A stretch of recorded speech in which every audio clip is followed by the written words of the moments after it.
Okay, so welcome back. Malagang pagbabalik sa inyo. Kaya lang. Today's video is a very special day. Alam niyo ba kung bakit? Kasi guys, meron na naman nagpapakita sa inyo mga items na pinadala sa akin galing ibang bansa. Okay? Galing na ibang bansa to. Ibig sabihin guys, it's another sponsor. Panibagong sponsorship na naman galing sa gearbest.com. Mamaya explain ko sa inyo and sige, explain ko na sa inyo. Ang gearbest.com is parang ano yan, hindi siya parang online shopping siya, okay? Pamili kayo sa Lazada, pamili ba kayo sa mga Shopee, yan, mga online shopping. Meron din tayong Gearbest, okay? Si Gearbest po, yan ang naging sponsor sa akin ng mga gamit ko for vlogging, okay? Kaya i-update ko na kayo sa mga vlogging setup ko today. Unang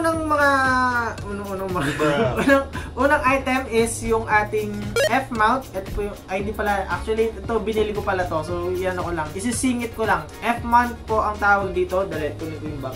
Yan, okay? So, ito siya. F-mount.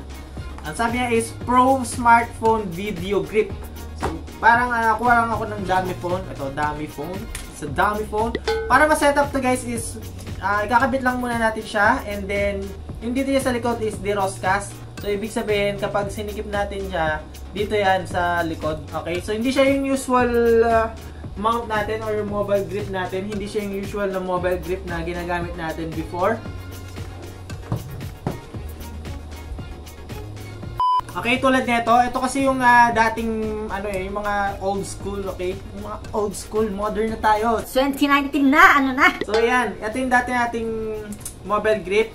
So ang ginagawa dyan is hinihila to pataas. So meron siyang spring dito sa loob. Di ko sinabing hindi siya ganun ka advisable, pero parang ganun na nga din.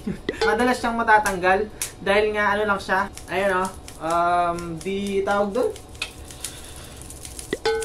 This spring, okay? Unlike dito sa ating F-mount is masisecure mo siya dahil ikaw mismo ang hihigpit kung excuse me. Ang maganda dito is meron siyang cold shoe, guys. Gaya nga na sinabi ko, si cold shoe ay naglalagay siya ng mga iba pang mga attachment like LED light or yung mga panel natin dyan, light panel, and yung ating microphone. So, sige, subukan natin, no?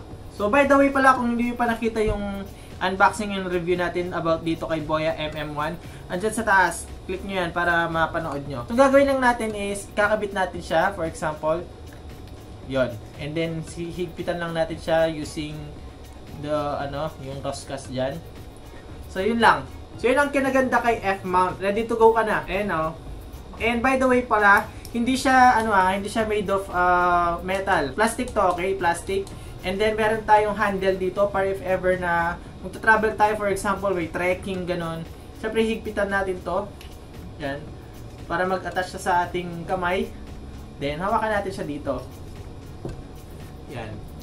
So, secure na secure siya, guys. So, kahit alugin natin yan, hindi yan matatanggal. Okay? So, ganun po ang F-mount natin. This is our first vlogging setup. Kung mapapansin nyo, okay na siya. Kahit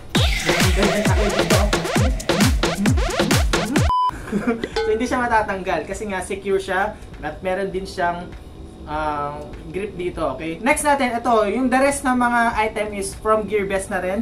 So, maraming salamat ulit Gearbest for choosing me na makapag-unbox and review ng mga items galing Gearbest. So, this one is mini Ulan Z mini tripod. So, ito po siya. And made of plastic din siya, okay? Tapos, dito sa likod niya is meron siyang rubber grip. Para if ever na ilalagay mo siya sa mga flat surface, hindi siya hindi siya masyadong gumagalaw kasi nga meron siyang grip yung rubber niya dito sa likod. So ito po yung mini tripod. Next item is yung ating ball head. This is made of metal, guys. Metal siya lahat. Mabigat siya, na kung nararamdaman niyo yung bigat niya. So ang gagawin natin is insert natin siya dito or i-attach natin. Okay. So we have our mini tripod and our ball head na naka-attach. So mapapansin nyo, very compact siya kung dadalhin nyo siya. For example, may bigla ang vlog, ganon. Compact lang siya, Siyempre, sulpak natin tong mobile grip. Alright? Pero hindi to kasi pangit to, Ganda. So, Sorry naman. Pero pangit yan eh. Pangit talaga eh. Next is from Ulanzi ulit. Ito yung kanyang box guys. Ayan, Ulanzi. Mabigat din siya, made of metal. Lahat. Okay? Ayan o. Made of metal. Of course, meron din tayong cold mount dito.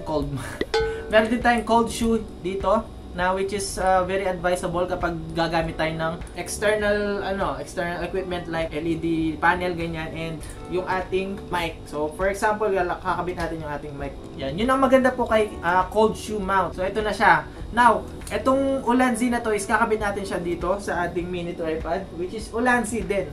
So same thing dito, naka-rosca siya. So kapag ihigpitan natin siya dito din. Okay, so here is it. Ito na po yung second setup ng ating vlogging setup ngayong 2019. So very compact. Pwede nyo siyang dalhin kahit saan guys. Ayan o. Kita nyo ba? Alright? Alright na, alright. And yan, for example, nag-vlog tayo dito.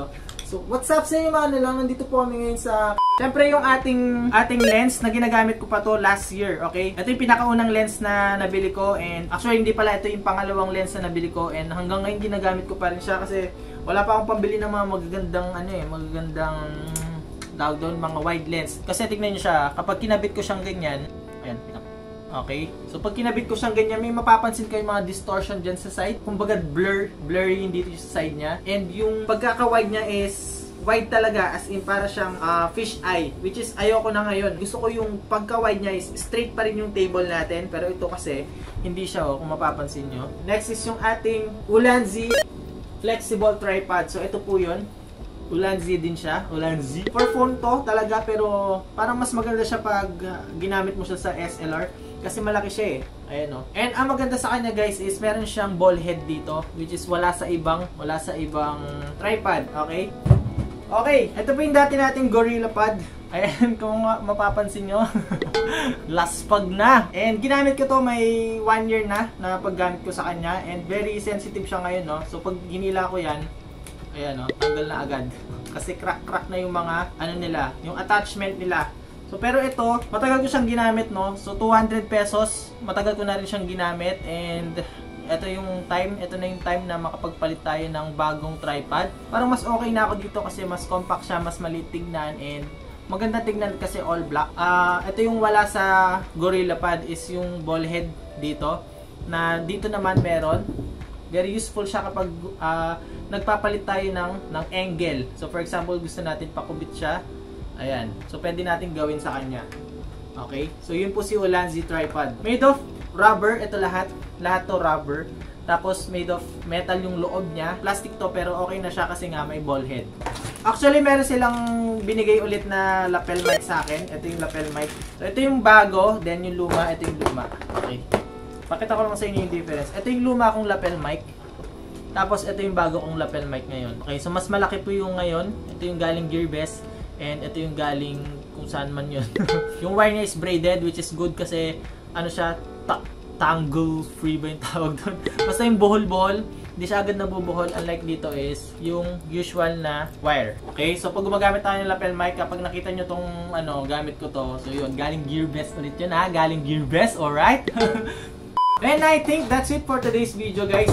Sinasuggest ko sa inyo, no, kapag siguro pa nag-start kayo mag-YouTuber or maging vlogger, hindi naman recommend sa YouTube policy na kailangan maganda na yung quality ng camera mo, kailangan maganda na yung equipments mo, kailangan na mahal yung mga gamit na ginagamit mo, okay? Alam niyo ba, nag-start ako sa phone lang, okay? Until now itong camera na yan, phone pa rin yan, okay? Kaya ngayon 2019 gusto ko sana magkaroon ng SLR para at least upgrade na tayo. Hindi mo kailangan ng magandang gamit, okay? Kung mapapansin nyo, mahigit 1 taon ako nag-upload. Ito pa rin ang gamit kong tripod. Ang gamit kong mic is ito pa rin. Mahigit 1 taon, gamit kong mic is lapel mic. Kaya hindi ako naniniwala na kapag nag-start ka mag-YouTube or mag-start ka mag-vlog, kailangan maganda na yung equipment na ginagamit mo. So yun lang masasuggest ko sa inyo. Maraming ulit salamat sa gearbest.com na nagbigay sa akin ng mga ganitong klaseng vlogging equipment na talaga naman magagamit ko siya sa labas and sa pag-public vlog natin. So yun lang, kung gusto nyo mag-vlog, tuloy-tuloy nyo lang yan and mag-start kayo, okay? Kung nahihiya kayo sa ibang tao, mag-start ka sa sarili mo, no? Mag-start ka sa kwarto, sa banyo, kung saan man, mag-isa ka lang. And that's it for today mga nilalang. Kung gusto pa makita ang iba't ibang mga review tulad ng mga ganito ha, ipinapayo ko na sa iyo kaibigan na ikaw ay mag-subscribe sa aking channel. Huwag mo na rin kalimutan i-hit yung notification bell para updated ka pag may bagong upload, alright? Huwag na rin kakalimutan mag-like, share, comment, and subscribe. Hanggang sa muli nating pagkikita.